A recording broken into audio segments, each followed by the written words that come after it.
Hello guys, welcome to my YouTube channel. My name is Nomhletolwana Umamkhize Istuka. I'm born again and I love Jesus. Oh guys, yini?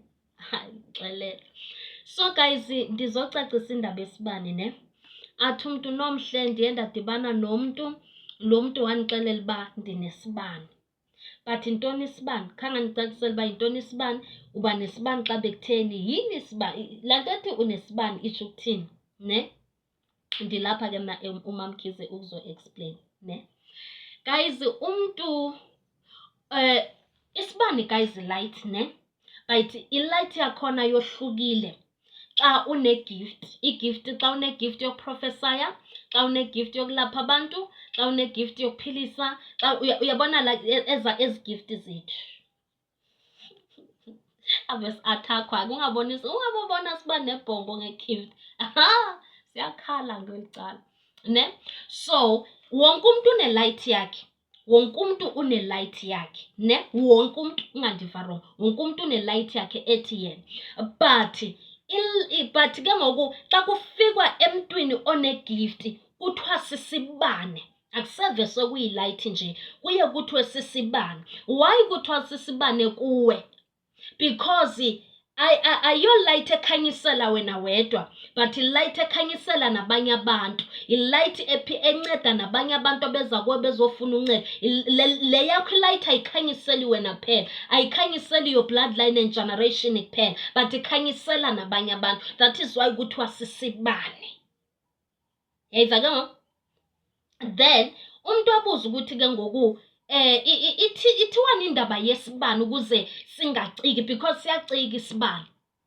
Siyacika isibani. Noba unganesibani but singacika xa wenza ezi zinto enzozibala. Isibani sicika xa kutheni? Isibani sicika xa ungathandazi. Isibani siyacika xa ungcolile. Isibani siyacika xa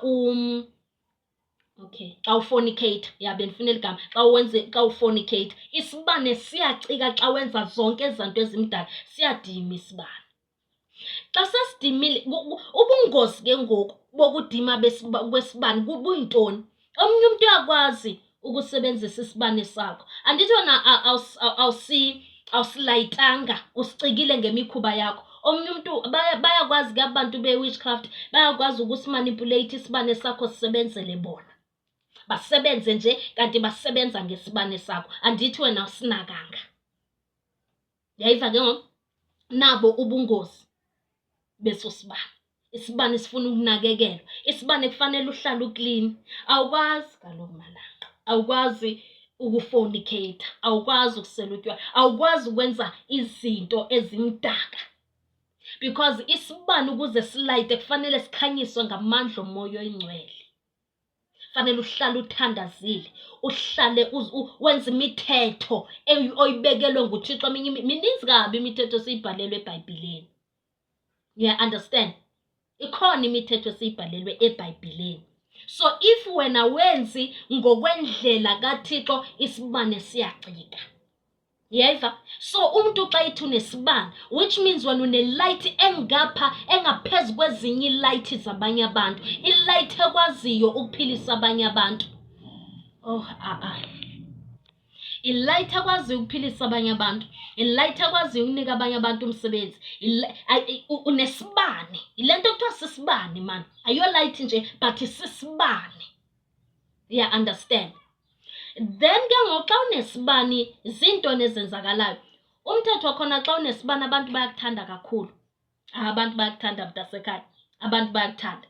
But at the same time abantu bakufuna. Abanye bayakuthanda, mandithi 50% yabantu yakuthanda, i-50% yabantu ayikuthanda. Because isibane sakho xa ungumuntu onesibane, udibana mhlambe nomuntu osebenzisa into ezimdaka, izinto zakhe ziyakubona ukuba unesibane. Umuntu onesibane uyakhawuleza ukubonakala. Uyakhawuleza ukubonakala, uyehluka, bakho into ehlukayo. So ke ngoku aba basebenzisa izinto ezimdaka bayakhawuleza ukubona ubunesibani because ukuza kwakho phaya izinto zabo ziphelelwa ngamandla. So ke ngoku ufumanisa ukuthi umuntu une-attitude ungazi ayibo lo muntu andimazi mos siselayinini so khipha imali eCapitec ndiyafika ndiyambulisa undinika i-attitude endingayi-understand or ndimbuza iquestion ethile undinika i-attitude endingayi-understand. Isibane sakho siyamgquma and sigquma into zakhe isibane sakho sisenza uba into zakhe ahamba nazo ziphelelwe ngamandla. Ne? So ke ngoku abantu baye babuza okokubana fanele wenze njani ukuthi isibani esisihlale sikhanya. Sihlale in fact isibani asikhanyi siyavutha. Fanele uthandaze. Kudala nditsho ufunda iBhayibhile wenza izinto ezirayithi guys xa unesibani. Andithi sisindisiwe guys. So isethu isibani kufanele sivuthile. Sivuthe side siye kuba sisibani sibe ngumlilo. That is why kuthiwe kunabantu abahamba nokhanya, kunabantu abahamba nomlilo. We understand? Because isibane siyavutha asiciki. You understand?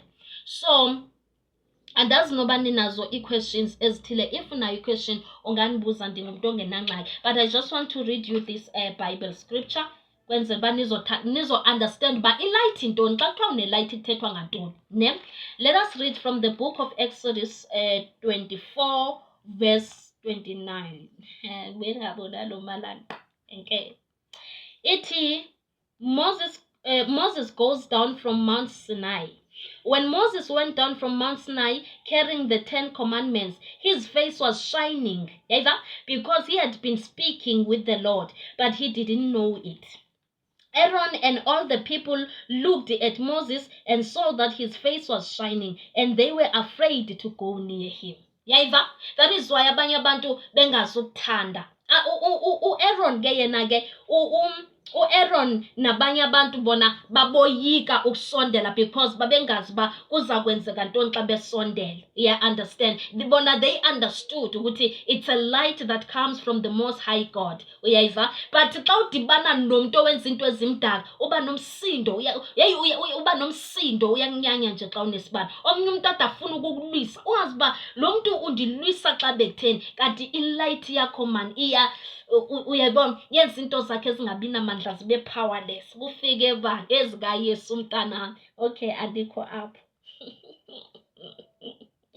In verse 31, but Moses called them, and Aaron and all the leaders of the community went to him, and Moses spoke to them. After that, all the people of Israel gathered around him, and Moses gave them all the laws that the Lord had given him on Mount Sinai. When Moses had finished speaking to them, he covered his face with a veil. He covered his face with a veil. Whenever Moses went into the tent of the Lord's presence to speak to the Lord, he took the veil off. When he came out, he would tell the people of Israel everything that he had been commanded to say, and they would see that his face was shining. Then he would put the veil back on until the next time he went to speak to the Lord. Protectwa kanjalo nje sibani. Uba ne-veil ozigquma ngayo, because xa uthandaza kuba khona ilight eyenzekayo. Guys, ukuze ubone ukuthi you are connected to the Holy Spirit xa uthandaza, kuba nama-heat sensation emzimbeni, ube ngathi uyatsha, umlilo kamoya oyingcwele. It's a sign ukuthi now you are connected kumoya oyingcwele. You understand? So how to protect la light liyana eshinayo okanye esasibani empilweni yakho. uMoses wayiprotecta ngantoni? Ngeveil. Uyayiva? Wayegquma ngeveil. Wena iveil yakho yintoni? Iveil yakho it's prayer. And how do you pray? You pray to God in the name of Jesus. Asisayibambile ndithi. Andisisayibambile thina. Yes. So isibane sakho usiprotecta nge-fasting, nge-prayer, ngokuziphatha. Akunandaba ukuthi abantu bathi wena uyabhora. Hey, wena you don't fornicate, wena awujoli, wena awuseli, wena u-10. It's fine. As long as isibane sivutha mntanami, 1,000 will fall dead beside me, 10,000 all around, and I will not be harmed. Yes. Awubaxelele. 2 Corinthians 10 verse 3 yona ithi, the weapons we use in our fight are not the world weapons. Yayiza, but are God's powerful weapons which we use to destroy strongholds. Ezakho ii-weapons ziphi xa ulibele ukufornicate? Ezakho ii-weapons ziphi xa ulibele xa ulibele ziziyolo? Yayiza? Yayiza? Siyayiprotect light ngeveil, but iveil, eyona veil yethu yintoni? Prayer. Thank you. Nokuziphatha kakuhle. Uziphatha kakuhle xa unesibane. Ungagciba xa unesibane uziphethe kabi. Bazasithatha bangendawo bathe bhopop. Bavulile. Sisebenza esasibane sakho ulibele ukwenza into ezimdaka. Okay, andikho apho guys ne. Ndilapha futhi. Ndilapho. In fact ndilapho xa yabo ndenza uba ndingakhathazeki. Kelani ndiyakhawuleza ukukhathazeka. uJohn 5 verse 1 nalo endimfunayo.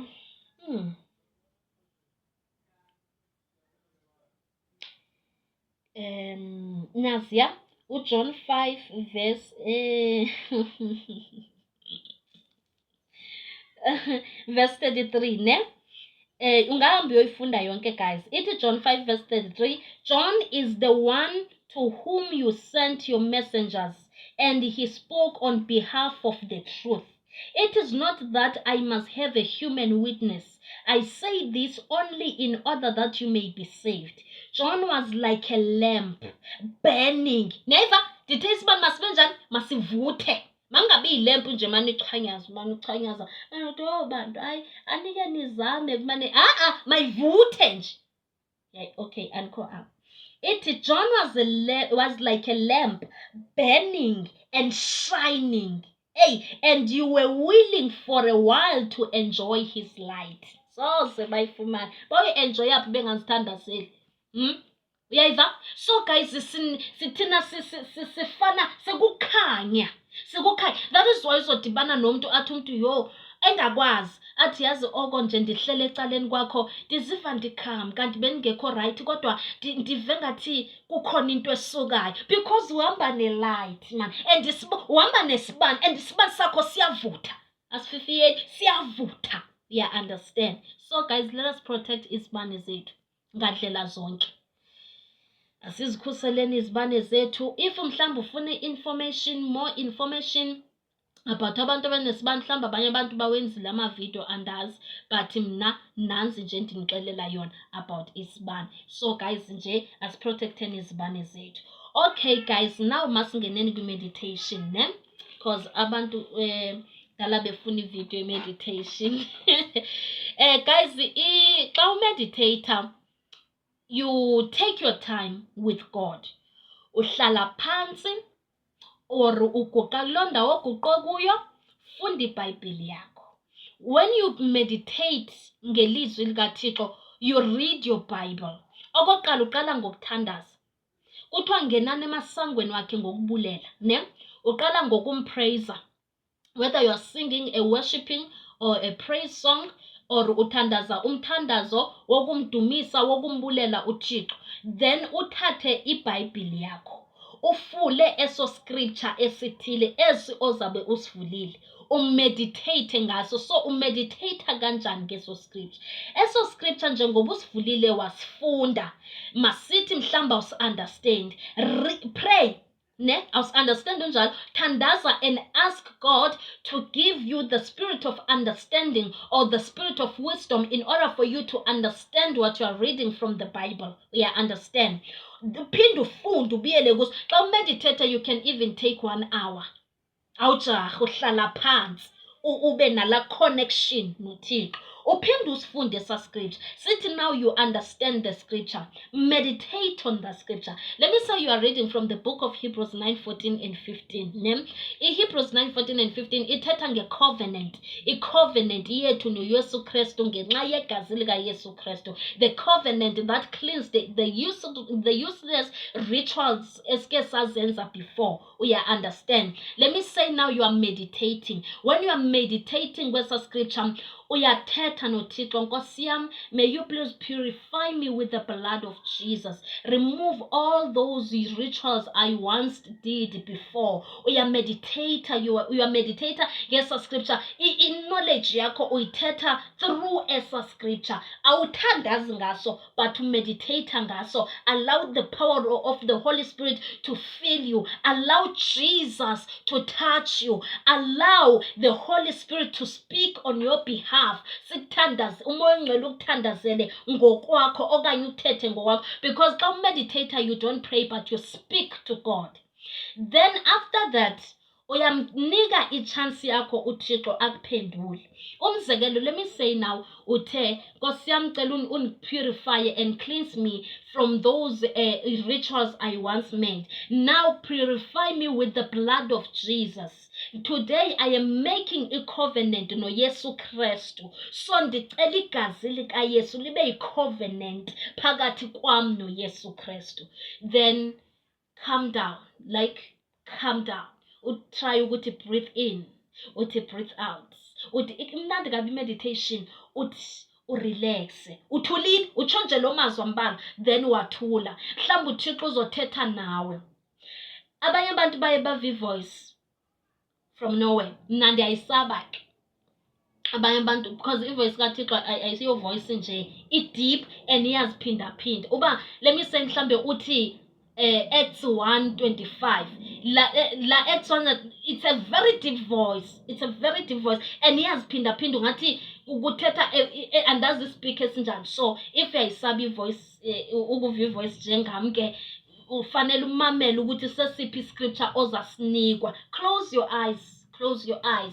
Mhlawumbe uzathi uvala amehlo, mhlawumbe ubone iscripture or uve or uve ingcinga zakho zithi go and read from the book ethile. Xa ufika kuloo ncwadi ethile, uThixo uyakuphendula ukuthi since you are making this covenant with me, nayi imithetho ethile nethile nethile nethile.